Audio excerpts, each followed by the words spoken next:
Tahun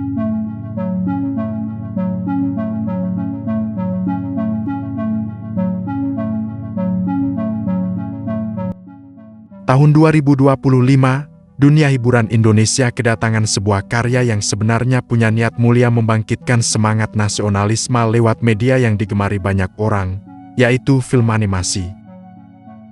Judulnya Merah Putih, One for All. Film ini digarap oleh Perfiki Kreasindo dan rencananya dirilis bertepatan dengan perayaan HUT ke-80 Republik Indonesia.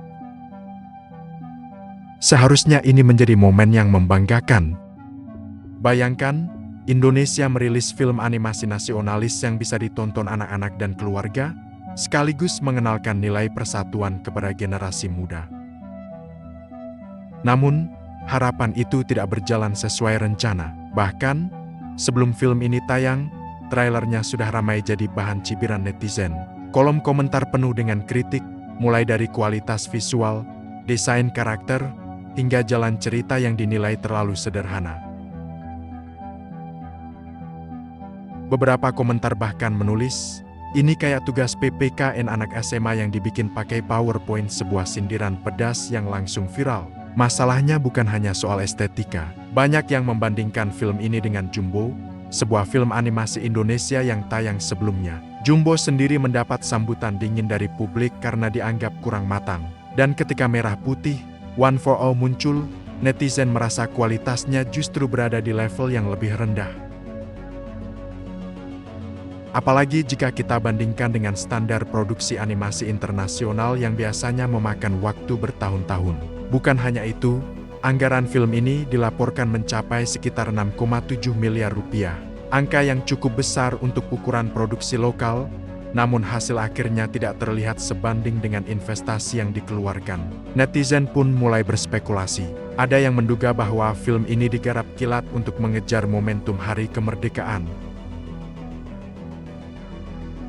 Ada pula yang sinis, mengatakan bahwa proyek ini hanya proyek seremonial yang lebih mementingkan tanggal rilis daripada kualitas karya. Namun, dari sudut pandang pembuatnya, mungkin mereka melihat ini sebagai bentuk kontribusi cepat untuk momen nasional. Dalam pernyataannya, produser mengatakan bahwa tim sudah berusaha maksimal dengan waktu dan sumber daya yang ada. Sayangnya, di era media sosial yang serba cepat, alasan itu seringkali tidak cukup untuk menghentikan banjir kritik.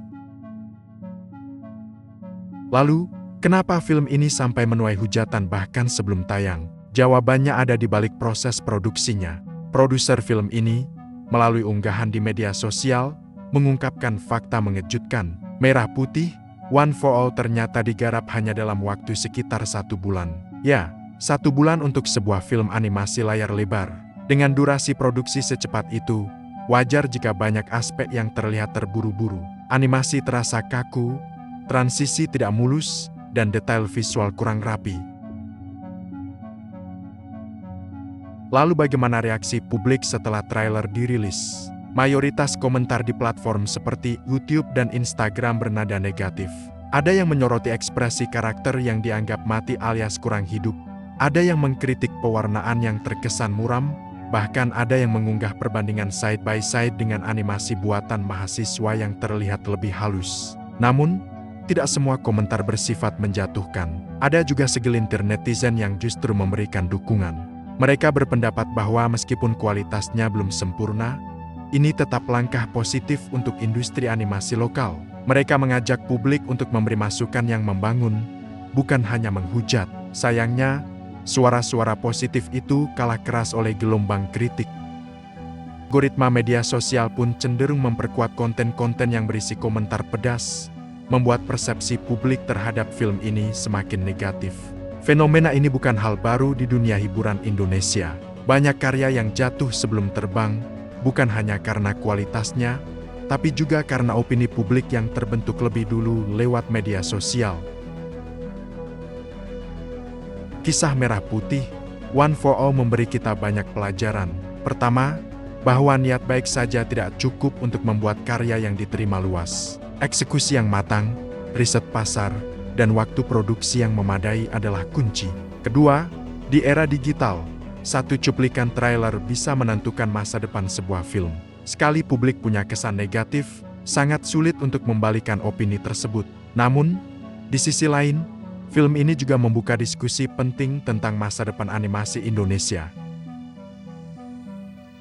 Apakah kita akan terus berada di bayang-bayang industri animasi luar negeri, ataukah kita akan mulai membangun standar kualitas sendiri dengan proses yang lebih profesional dan dukungan dana yang tepat? Bagi saya, Merah Putih, One for All adalah pengingat bahwa industri kreatif memerlukan perencanaan matang dan komitmen pada kualitas, bukan hanya semangat dan deadline. Dan untuk kita sebagai penonton, mungkin ini saatnya belajar untuk mengkritik dengan cara yang membangun agar niat baik tidak mati di tengah jalan hanya karena hujatan yang terlalu tajam. Bagaimana menurut kamu? Apakah film ini layak mendapat kesempatan kedua, atau memang sudah sepatutnya menjadi pelajaran pahit bagi industri animasi tanah air?